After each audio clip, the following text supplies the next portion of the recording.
Alright, so Traptrix. I've been playing this deck recently. I really like it, and I'm really interested in the cards themselves, actually.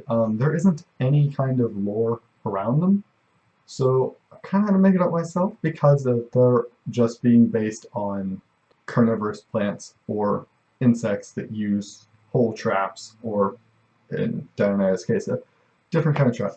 Um, but anyways, I say that because I have actually made a D&D character sheet for Nepenthes, and intend to play her and see how that goes. That should be interesting. I have completely filled out the backstory section and might as well have written a Traptrix fanfiction at this point. Anyway, deck profile. Gigastone Omega gets rid of your opponent's back row and is a level 5 that's special summonable, so you can use that mainly for synchro plays, but also with star drawing to summon TRS. 3 Diana, 3 Romilio, 2 star drawing. I might take star drawing back out in favor of Atrax and Samurai Cavalry, just because they are 1800s, and that's really nice. Atrax is great in Mirror, because having hole traps, not particularly useful except for preventing your opponent from going into anything other than Rafflesia. But anyway, star drawing this lets me draw, lets me go into rank 5 as well. I only play 1, but that being an available option is nice. Goblinberg can summon anything level 4 or lower, which means I can use Goblinberg to get any of my tuners. Tin Goldfish I'm considering taking down to 2 just because it doesn't work the same way as Goblinberg. It can't summon anything lower than level 4, so I can't get my tuners off of Tin Goldfish. Tin Goldfish being in attack mode, though, is nice because I can get an extra 800 damage sometimes, so that works out pretty well. Nepenthes, I just like this card. I want to be playing Atrax as well, and I think that's what I'm going to take out the 13 Goldfish for, is to play a 1-up Atrax. Those spiders are scary, by the way. They can bite through shoes, and they have a 25% chance of their poison killing people. Yeah, those things are terrifying. Anyway, the Atrax spiders. Junk Changer can level itself up or down by 1, letting me go into any of my synchros with a level 4. Notoria Cherries, 1 Glow Bulb, 1 for 1, Regeki, Soul Charge, Foolish Burial, 2 Twin Twisters. Twin Twister is important. I'm playing Twin Twister instead of MST just because I really can't be dealing with other people's back row while playing this deck. It's supposed to be that I have back row, you don't. There are discard outlets. You have things to discard, especially when you draw like multiple Tin Goldfish and Goblinberg. Those aren't going to be very good. You can discard, of course, Glow Up Bulb, and you can discard Myrmilia to put her in the graveyard so you can special summon her with Diana to get a first turn Exceed play a lot more easily. Void Trap Hole doesn't... Sorry, Void Trap Hole negates. Time Space Trap Hole doesn't target and doesn't destroy either. Trap Hole, you can activate it from the deck with Rafflesia, and it's really nice just for stopping some normal summons, tribute summons, because those are more of a thing now. It's good against Monarchs. It does target, so you do have to be careful about that, but then again, Twin Twister, and you have other options that don't target as well, so. The Bottomless Trap Hole, of course, 2 Traptrix Trap Hole Nightmare. The ability to activate it from the deck makes it a very versatile card, and whereas sometimes it would normally be somewhat dead because of Rafflesia, you can have it more available to you when you actually need it. Same deal with Acid Trap Hole. People love to set against this deck.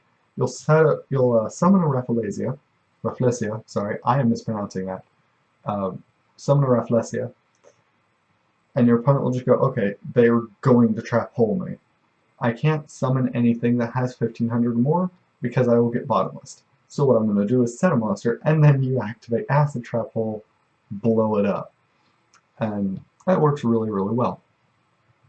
Jar of Avarice, you run through the trap holes really quickly, and it's really nice to put them back.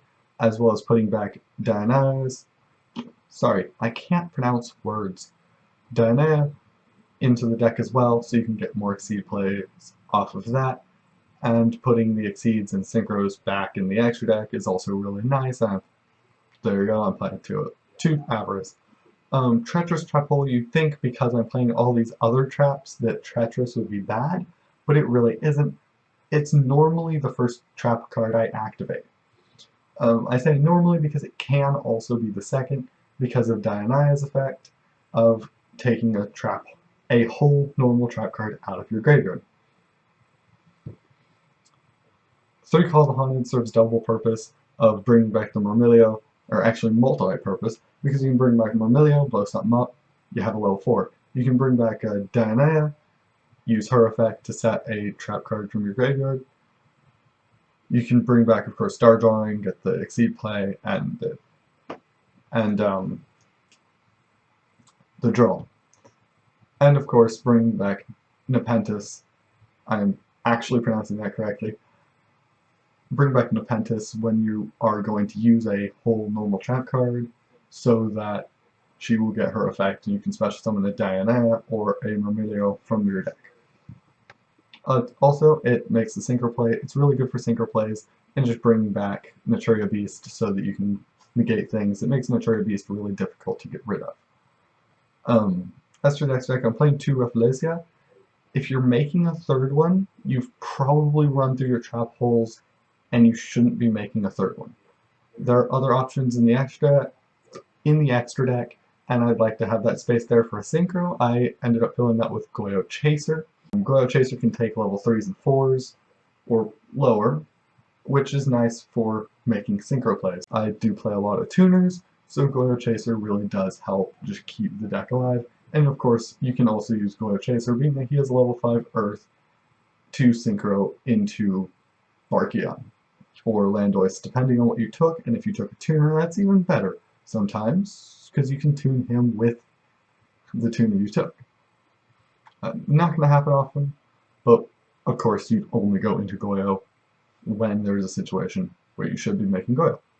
I'm playing Ouroboros over Maestro just because Ouroboros has 2200 attack points, and it is possible for me to end up taking a green layer off of Goyo Chaser's effect, so I can make Ouroboros with a green layer under it. So those are the reasons I chose Ouroboros over Maestro. 2 Beast. This deck makes Beast and Barkion really, really, really efficiently. I didn't expect it to be as efficient as it is, but most games I open either with Beast, Barkion, or with a Rafflesia. I keep mispronouncing that. And that's just a really good way to start the game. Sometimes, actually, with Beast Barkion, I'm not quite sure what you do against a field of Beast Barkion and Rafflesia.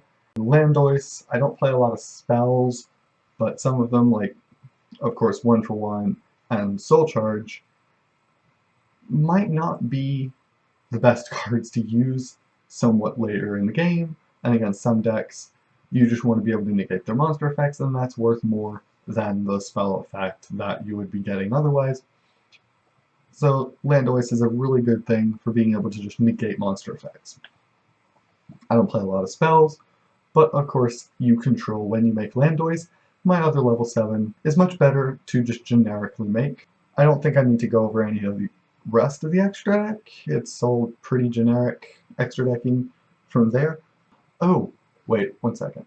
I am going to be uploading gameplay of both Traptrix as well as Phantom Knights.